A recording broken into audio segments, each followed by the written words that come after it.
Hey everyone, if you're a fan of the show, please head over to mikeyop.com and click the subscribe button. It's the best way to support us, and it's free. That's MIKEYOPP.com. Thanks! Hi, I'm Mike Oppenheim, and you are listening to Coffin Talk, Interviews with the Living, a weekly podcast that explores how our views on death affect the way we live our life. And this week, I have the pleasure of waking up at 6 a.m. to call a wonderful, wonderful man in Singapore. His name is Visa. You might know him from Twitter, as well as many other projects, including his book, his nonfiction book, Friendly Ambitious Nerd, version 1.0, which is a collection of essays about becoming a kinder, bolder, and more curious version of yourself.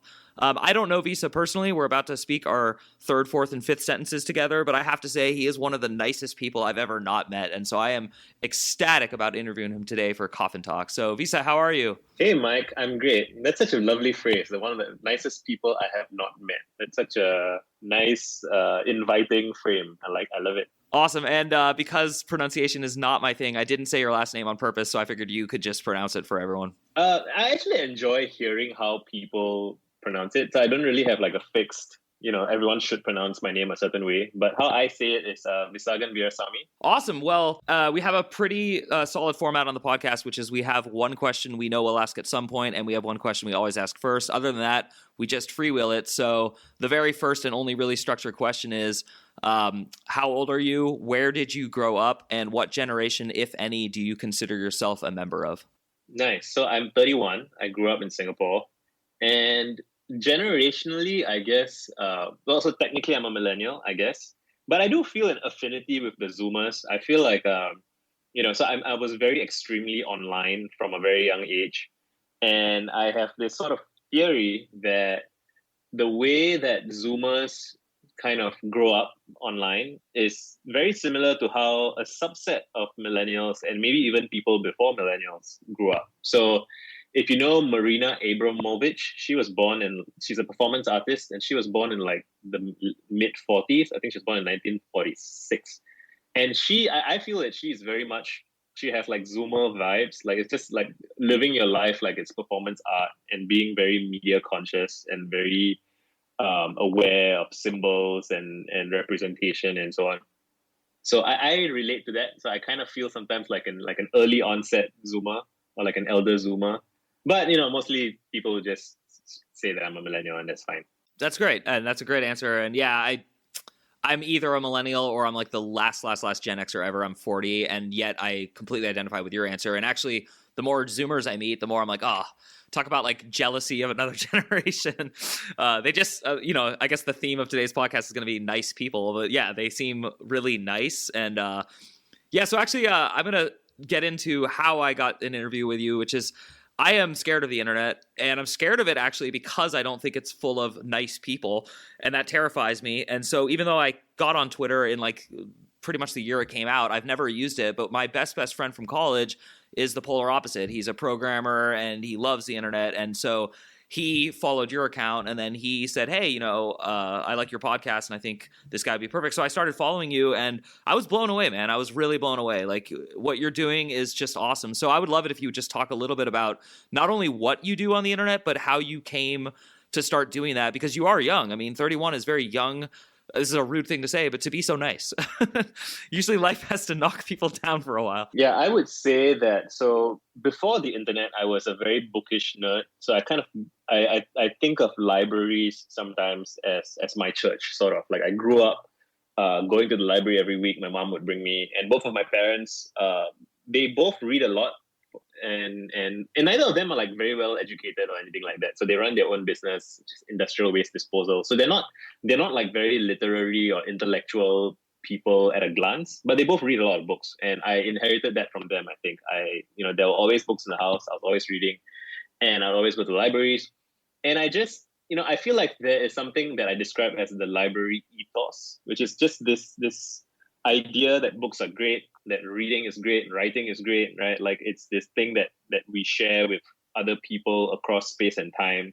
I think Carl Sagan has a quote that's something like, books are proof that humanity is capable of working magic, because you read a bunch of symbols that are squiggled on dead trees, right? And you instantly are transported into the mind of someone you've never met, who might have lived thousands of years ago.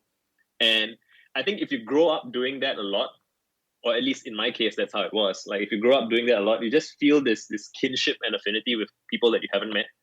And I was kind of startled to realize that this isn't how everybody feels. So like when I first discovered the internet, I was like, oh my god, the internet is basically, it's like a super library that I can participate in directly, right? So like when I was a kid and I was reading books, I'm like, books are great, but I have no idea how I'm gonna give back. Like I read all these books and I feel this, like I've been given this gift. And with library cards, you don't even need to pay. You can just borrow library books for free. And I just felt like I was participating in this kind of this process that I received so much from and I wanted to give back to. But I didn't know what it would mean to, how do I find a publisher? How do I find like an editor, an agent? Like I vaguely knew these things, but I didn't know how I'm going to start writing a book. But when I encountered the internet, I was about maybe 7 or 8 years old. I was like, wow, I can have my own website immediately, right? I can post on forums immediately. And so I brought that sort of library ethos with me. And I think I still have it. I think it's just I always approach writing, reading, communications with people. I always see it as this sort of literary process, and not necessarily like in a snooty way. Like it's just conversational, right? Just having conversations with people. And yeah, I when I was a teenager, I discovered music in my local music scene, and so I would hang out on like my local music scene forums.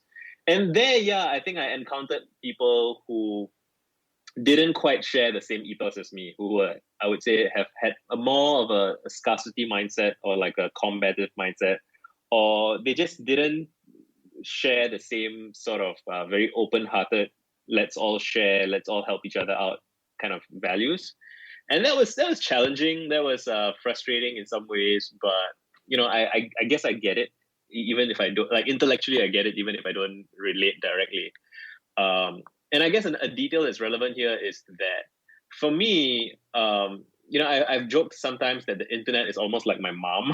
Like I was raised on the internet, sort of. Like I just spent, like, so school was horrible for me. Like if you grew up reading whatever you loved and following your curiosity, and like every day is an adventure, then you go to school and it's like you're sitting in classrooms and you're doing homework and the pace is so slow and it's just boring. So school felt like hell to me. And so I was very much always reading books under the desk at school, and then afterwards I would go home and I would rush to my computer and check out what my internet friends are up to, and so on. And yeah, that has always been very obviously valuable to me. It just seemed like the future. And I ended up blogging, and my first employer, he found me through my blog, and he was looking. So it's like a software company, and they were looking to do like marketing stuff. So basically, I was hired to run the blog of a software company, and I mean it got more complicated than that, but that was basically that. So it's like I made a living doing what I loved, which was what I was doing in like my spare time after school. And the adults in my life at the time were not impressed. Like they were like, "Why are you on the computer? Why are you in the computer all the time? Why are you wasting time? You should be studying. You should be doing your homework." Which I didn't do much of that. But yeah, so when I was working, I learned a lot about marketing. I learned a lot about writing, reading, and just more and more of that. And during that time, I kept writing for myself. I kept blogging. I blogged about local politics a bunch, and I built an audience. And so after like 5.5 years or so, I was, I loved my work. I loved my colleagues and my boss and everything, but I felt like I had drifted quite a bit from doing what I really wanted to do, which is really going all the way back to my childhood love, which is just writing books and writing just essays, just writing whatever I love. So I wanted to give myself a shot at trying. So by this point, I'm about 28 years old. I'm married, and I'm concerned that if I'm not careful, next thing I know, I would look down and I would look up, and like another 5 years have passed, another 7 years have passed, and I'm like in my late 30s and I haven't done anything that I want to do. So I left my job and I started writing for myself as much as I could publicly.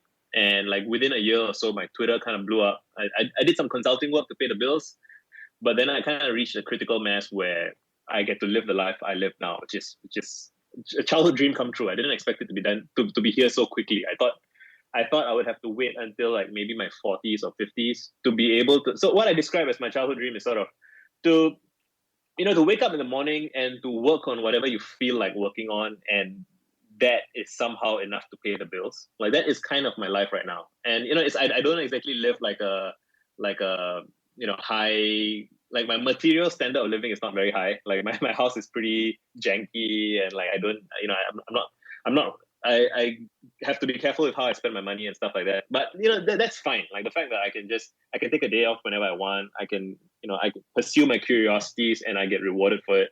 Like that is in some ways, like if I had known when I was like 17 that would be possible for me, I would have been ecstatic. I would have been like, oh my god, that's perfect. That's a beautiful life, and it is. And so yeah, here we are.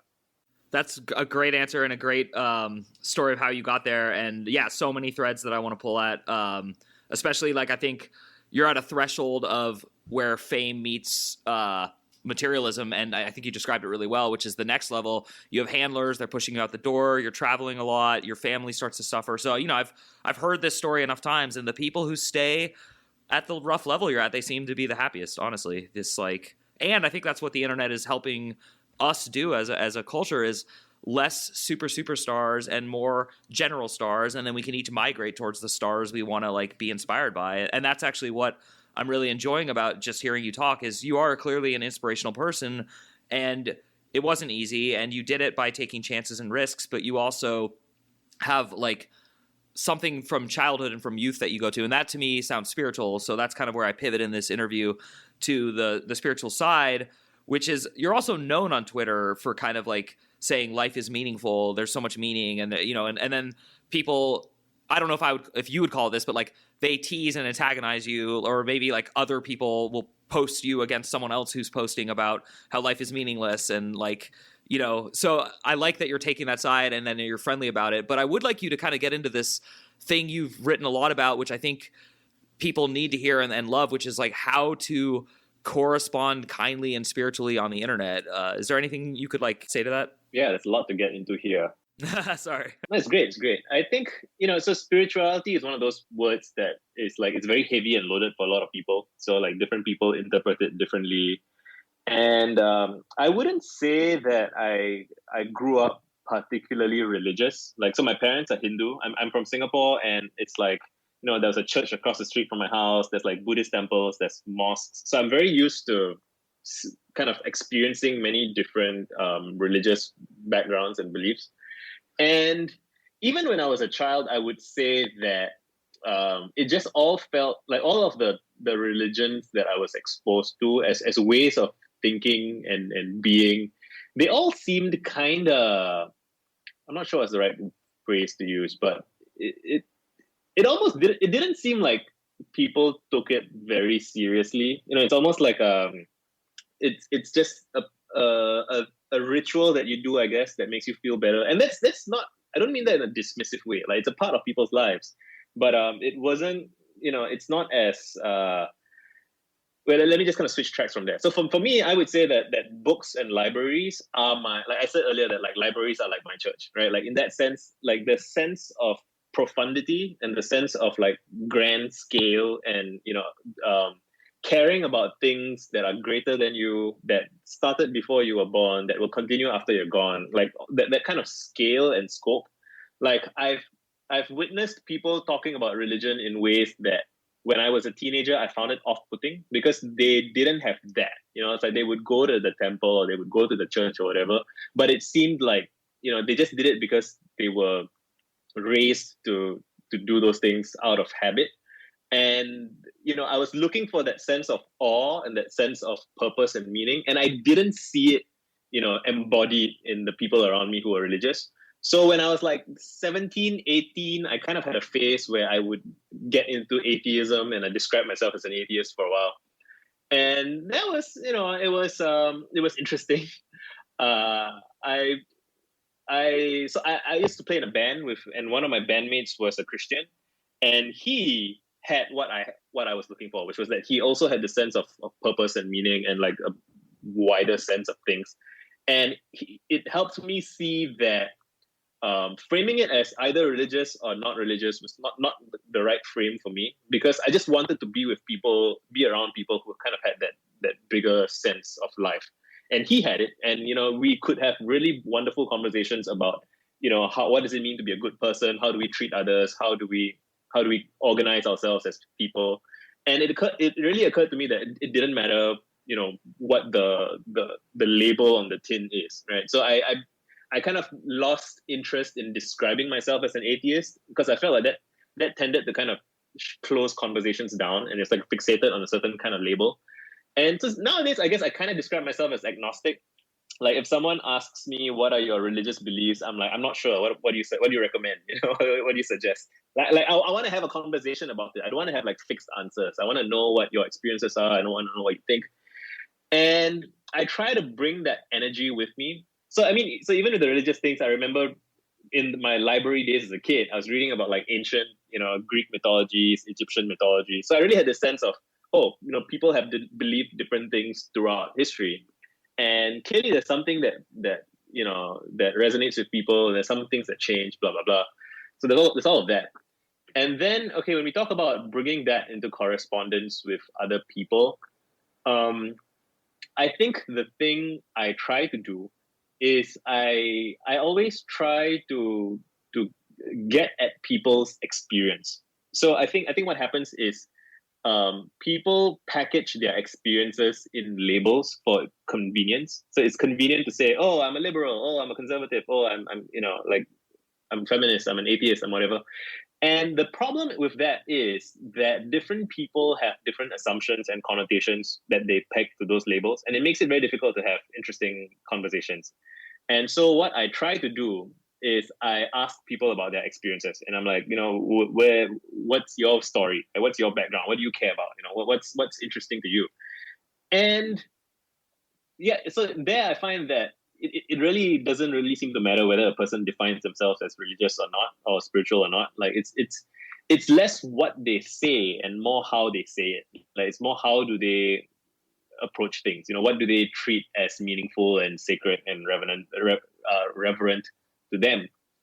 And I have things to me that have always been kind of sacred in a sense, which is just stories, even movies, books, songs, right? Like people, if you go on YouTube, um, comment sections for songs, for a lot of songs, you'll see like great songs. You'll see people saying like, "This song saved my life," and it's like I believe that's true. I believe really music has a way of resonating with people emotionally and getting them to feel connected with other people, and that's spiritual to me. It's a sense of something beyond language, beyond uh, just kind of transactional conversations, just very, yeah, just anything that's kind of beyond these very narrow transactional perspectives. I think almost always leads to this sense of possibility, a sense of awe and surprise and mystery and interestingness. And I think if you can embody those qualities, it doesn't even really matter what exactly you're saying. You can, if you can find ways to connect with people on that, then you end up having something of a spiritual experience just talking to people. Wow. Yeah. So, I mean, again, great answers, and I'm really tracking with you. I try not to interrupt people when I'm interviewing them, so trust me, I'm nodding and saying a lot. But I can mute my microphone. But I loved your answers, and I think now would just definitely be the most appropriate time to ask the only other structured question of our interview, which is not what do you think happens when people die, but what do you imagine happens to you, Visa, when you die? What will happen when you expire? Right. So I've said before something like, you know, in we die every time we go to sleep, in a sense. It's like we shut off the consciousness, shut off the conscious mind, and you close your eyes, and then you don't know what happens, and then it just so happens that the next day you wake up in the morning and like, oh, okay, I'm like, it's on again, right? And you don't really think about the experience of what it's like in between. It's just that there's a continuity from before you go to bed and when you wake up in the morning, and that's kind of how I think about it. It's like, I I don't think I fear death because we die every night. In a sense, I don't know if that sounds a bit flippant. I have like many different answers at many different angles and scales, so we can approach this multiple ways. But like I really like this answer that I think Keanu Reeves gave Stephen Colbert, and I think both of them are people who have dealt with grief. And Colbert asked Keanu, "What do you think happens when we die?" And he said, "The people who love us will miss us." Wow, I love that. Yeah. Right. So it's a very yeah, it's a beautiful frame because it's not so much like about your personal experience of non-existence, but just a reminder that that we are parts of things greater than us. I really like the metaphor of like oceans and waves and water and so on. So like we like I like this idea that a mountain, a rainbow, a wave, they are all kind of the same thing, just kind of and a person, right? A mountain, a rainbow, a wave. So a rainbow lasts a few minutes maybe, and a mountain lasts thousands of years. A person lasts decades, right? But they're all, in the grand scheme of things, all of it is fleeting. All of it is like a temporary assemblage, right? Like so a wave in the ocean is like it crests and then it breaks and then it's gone, but it's still part of the ocean in a sense. It gets reconstituted. And I try to think about it similarly for ourselves. Like every human is a wave in the ocean of humanity. And it's there's a quote from somebody where it says, just the long habit of living, right? We just get very used to the idea of being alive, that the idea of not being alive can seem scary. But I also like, Alan Watts has some phrases that's like, there's nothing to be afraid of because you won't be around to feel it. It's like, so there's I think there's a poem that's like the long anesthetic, and so it's this and this idea that the poet says something like, I would rather go to hell than and suffer in the torment of the eternal flames or whatever, than like just disappear and be nothing forever.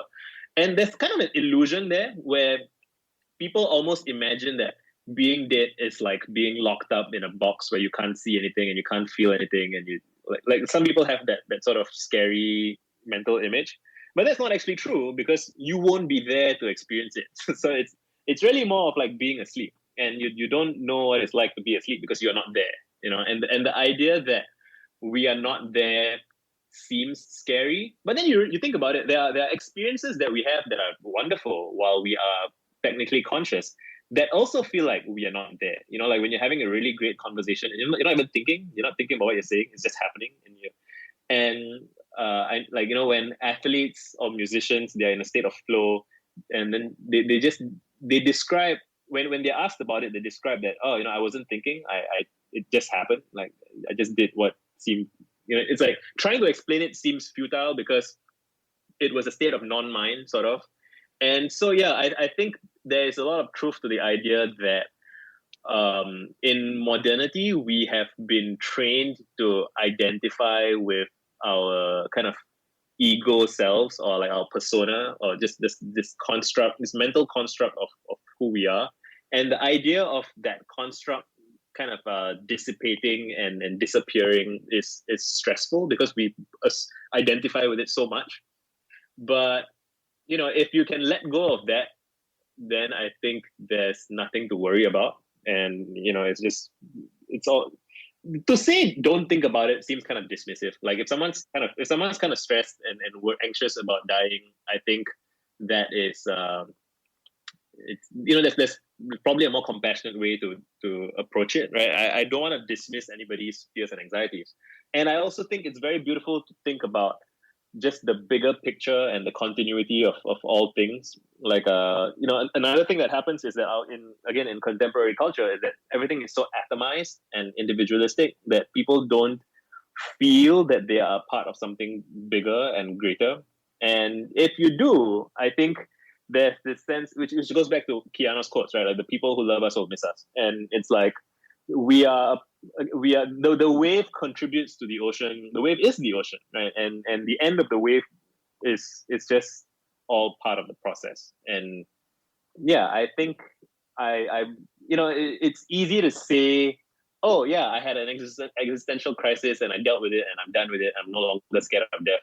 um, sometimes when I say that, it feels honest. Like I think it's true that I'm not afraid to die, but I think it's something.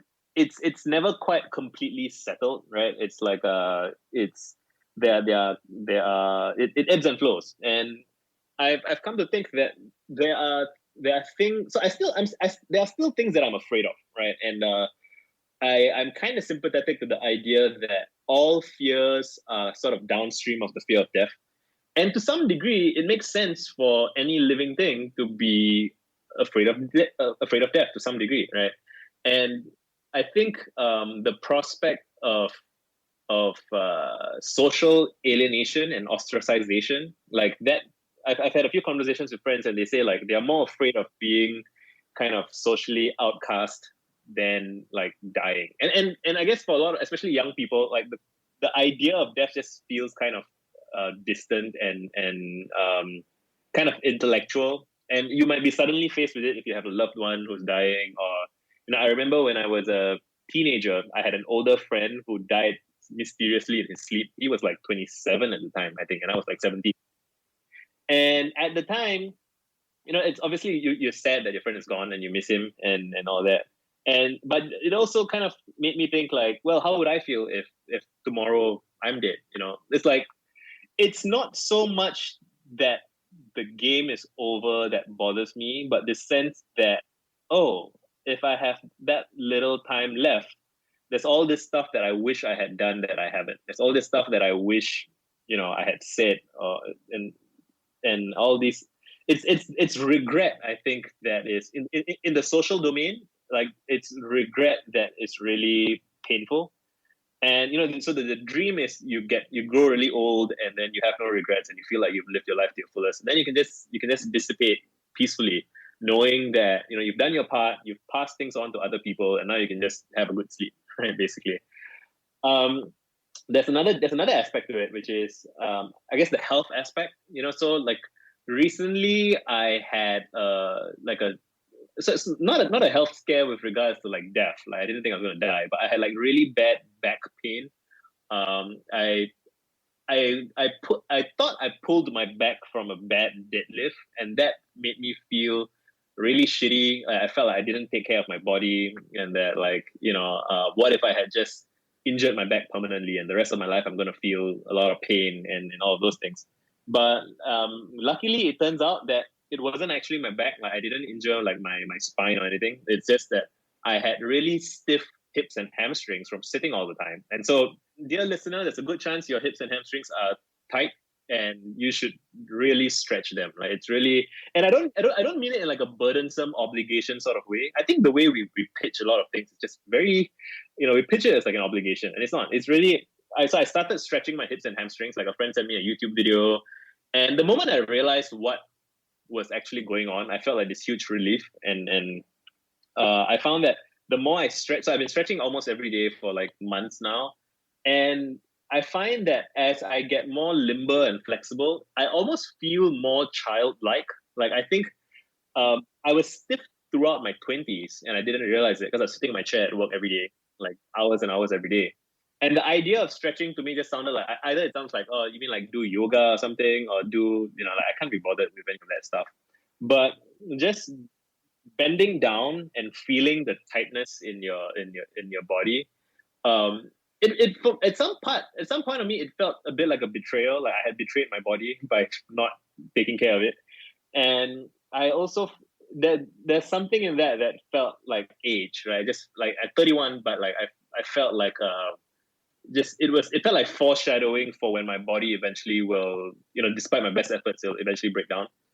And yeah, I feel like in doing those stretches, I actually was contemplating my mortality again, like, and not just like in an intellectual, oh, what is it like to die? It's more of a, well, this is not gonna last, right? Like this body is not gonna last, this mind is not gonna last, and it's just making peace with that. And again, I felt like it didn't trouble me that, oh, one day I'm not gonna be able to move. What troubled me was the prospect that already, like throughout my 20s, for example, I didn't travel, I didn't set aside time to have fun, I was just busy working all the time.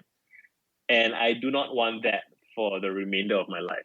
So it's kind of a very long-winded, roundabout way to say it. But like, so to bring it back to death, I just think of death as just the end of an act, I guess, or the end of like, we have a limited time run, and that itself is okay with me.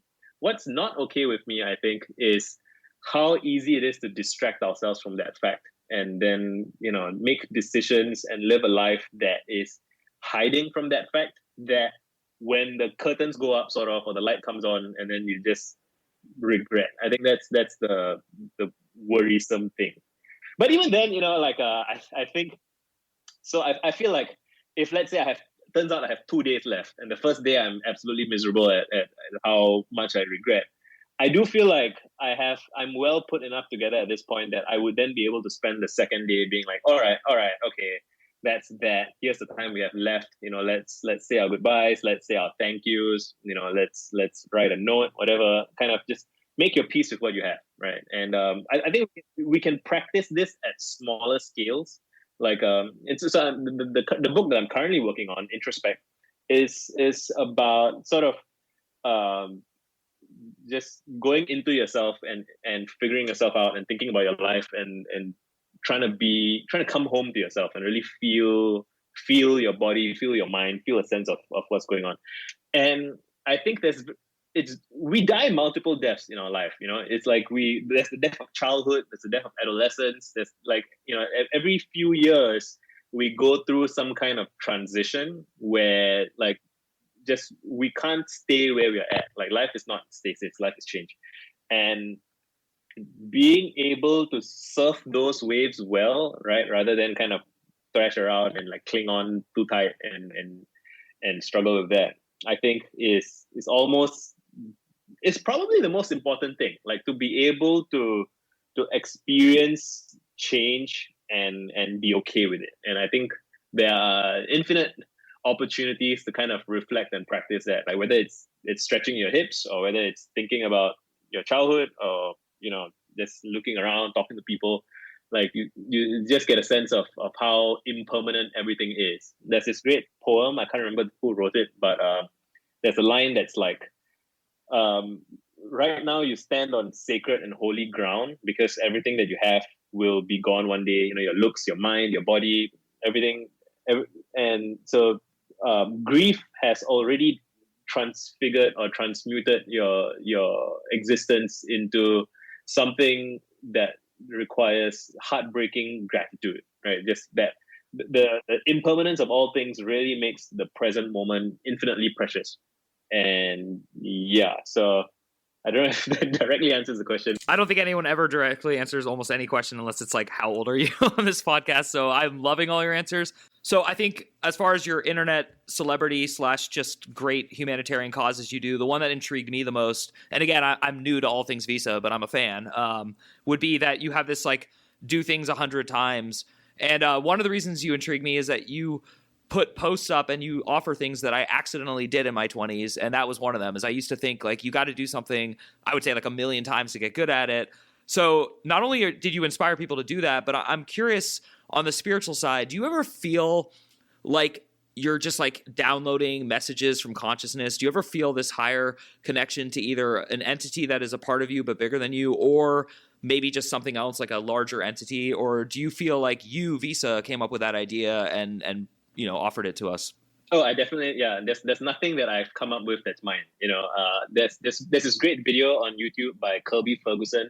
It's called "Everything Is a Remix," and that video clarified things for me and changed my life in the sense that it's really this idea that even language, when we speak, right, we are borrowing the work that everybody who has ever spoken before us has contributed to. It's like we didn't invent language, and this is true for all aspects of human culture. All thoughts and ideas that we have, they are remixes of thoughts and ideas that came before. And yeah, so I feel like with the library ethos, for example, that I'm just remixing the work of people who came before me. So we are participating in this grand tradition. Like there's a quote, like Nietzsche, it turns out, literally wrote saying people should write like 100. If you want to become a writer, you should write 100 drafts of short stories. Like he literally says 100, and I didn't know that when I came out with mine. But yeah, I keep finding all of these sort of unexpected influences and unexpected parallels with things that people have come up with before me. So I'm very happy to insist that there's no such thing as like original creation. Like all creative work is derivative by definition, and that's a good thing. We build on what came before, and our task as creative individuals is to seek the most interesting and meaningful influences, the things that really move us deepest, and then just kind of represent that to the world. And again, I think it's really beautiful when there are these like millennia old traditions that have been going on, and we're all just waves in the ocean in that sense. Yeah, and absolutely. I mean, I'm so on the same page with you. And like I said, we're sort of running out of time, so I think I'm gonna kind of let you shape the end of the interview, because I usually just give my guests like one chance to kind of speak the floor and just have the floor, excuse me, and speak their mind. So you offer a lot to the world, and you're all over the internet, and I'll put good links up and everything for our audience. But if this is the only time and space someone's going to give you, what is like the one thing you really want to say right now at this moment to humanity? Wow. I think, okay, so there is, I get a lot of like DMs and messages from people asking for like life advice and suggestions, and they say that they're overwhelmed and blah blah blah. And the thing that I recurringly get from people is that they seem to be struggling with this sense of what they're supposed to do. Like they have this idea that they might have inherited from family or friends or broader society, culture, advertising, whatever. There's a sense of I'm supposed to do something. I'm supposed to make a contribution of some kind. I'm supposed to, like make a lot of money and give it away to charity or whatever it is. There's some idea, and they're clearly struggling with it. They're clearly stressed and upset, and they beat themselves up about it because they can't live up to their own sort of idealized vision of themselves. And I would say that the core of everything that I do and I try to bring to the table, and I wouldn't say I'm perfect at it. It's a work in progress for me as well. But like the thing at the core of everything is that you already have some kind of taste within you, inside your heart, something that you want to do, something that makes your eyes light up, right? And what the world needs, if it needs anything at all, above all else, is it needs people who have come alive, right? And that means not trying to live up to what other people have said you should do, or and not trying to be like someone else. So like there's a chance that someone might listen to this and they think, oh, I like this Visa guy, I should try and be more like him. Not really. Like be very, very careful with that. I think it's good to have inspirations, and it's good to have like people that you enjoy and you want to learn from and stuff like that. But the real important thing is that there's something deep within your heart, and you can feel it from childhood. Usually, I think children know what they want, and then life kicks them around, and they go to school, and then they're supposed to sit at their desks or whatever, or they do something that they want, and then they get in trouble for it, or they cause someone grief or pain, and then they shut themselves off. And it really does seem to me like everything is really about trying to get back to the heart of what you love and what you feel deep down is what you want. And people are people get nervous about this. They might say that like my desires are bad, or they just, or I don't know what I want anymore, and there's all that complication around that. And yeah, you might not know what it is immediately, although usually there are clues. You can ask your friends, you can ask your family, like what kind of, like, people have a sense of what kind of person you are. Who were you before you got in your own way? I think is the question. Is the question to ask, and that's what the world really needs, I would say. If you want to think about it in those terms, you don't even need to think about it in those terms. You can just think, what sets my heart on fire, what makes my eyes light up, and it's a tremendous gift to yourself and to the people around you to just live your life with that kind of joy. And and it does take courage to kind of be willing to listen to yourself and not be again, yeah, like it's cool to read other people and listen to other people and look for resonance and things that feel right to you.